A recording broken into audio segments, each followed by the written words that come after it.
Hello, and welcome to the GRACE podcast series. My name is Denise Brock, and I am the Operations Director for the Global Resource for Advancing Cancer Education, or GRACE.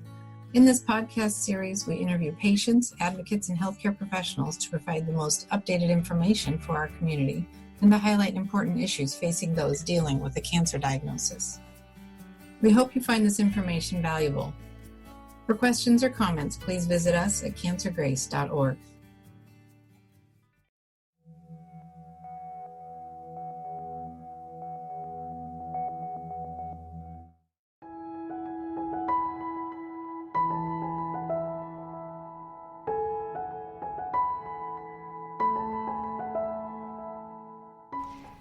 At some point, patients who are on treatment with alectinib will have growth of their cancer. And what we do at that point really depends on multiple factors. The first of these factors that we need to consider is, where is the area that the cancer has grown? Is it a single area or is it multiple areas? If it is only a limited number of areas, 1, 2, 3, very, very small and targetable, then often what we will do is actually a targeted radiation to those areas. So we will keep the patient on the alectinib and target those areas with radiation to kill those cancer cells. This will allow us to wring some additional time out of the alectinib and kill the cancer cells that were growing in the meantime. Also important to consider is if any of those areas were biopsyable. Biopsies are really critical for us because looking at the molecular results of the biopsy and really understanding what has changed in the cancer cell to allow the cancer cells to grow despite the treatment from alectinib is very important. And so if those areas are biopsyable, we will often do a biopsy before the radiation treatment. Now, if the cancer has grown in multiple areas that we cannot target with radiation, and we decide instead that we do need to change treatment entirely, we have multiple different options. This again is driven by information that we obtain from biopsies. So really it cannot be emphasized enough how important it is to do a biopsy if it is safe.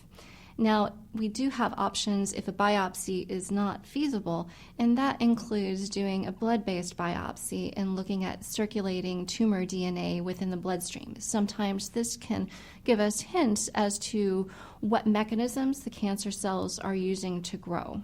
If the cancer has grown in such a way that requires us to change treatment entirely, then it is very important that we consider the information obtained in the biopsy in order to pick the next line of care.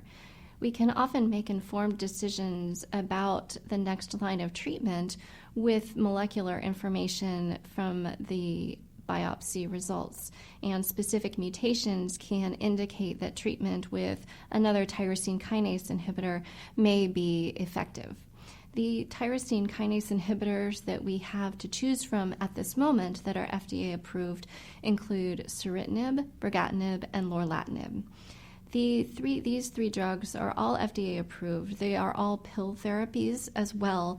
They have slightly different side effects profiles, and so it is important to consider these in addition to the molecular information obtained from a tumor biopsy. In addition, it is very important to also think about what clinical trials are available to you in your area. Clinical trials are really a critical piece of the treatment of patients with ALK-positive non-small cell lung cancer because they provide an entire extra treatment line of therapy that may not be available immediately through FDA-approved sources, but they may be very effective. And so the benefit is that you possibly are getting something that could be effective and is not generally available. In addition, it also provides another line of therapy. And so it is very important to talk with your healthcare provider about clinical trial options in your area. Lastly, If a clinical trial is not an option for you and the other tyrosine kinase inhibitors do not seem to be working, there are effective chemotherapies for ALK-positive non-small cell lung cancer, and particularly the combination of carboplatin with pemetrexed has shown to be very effective, with some patients having quite long responses to that treatment.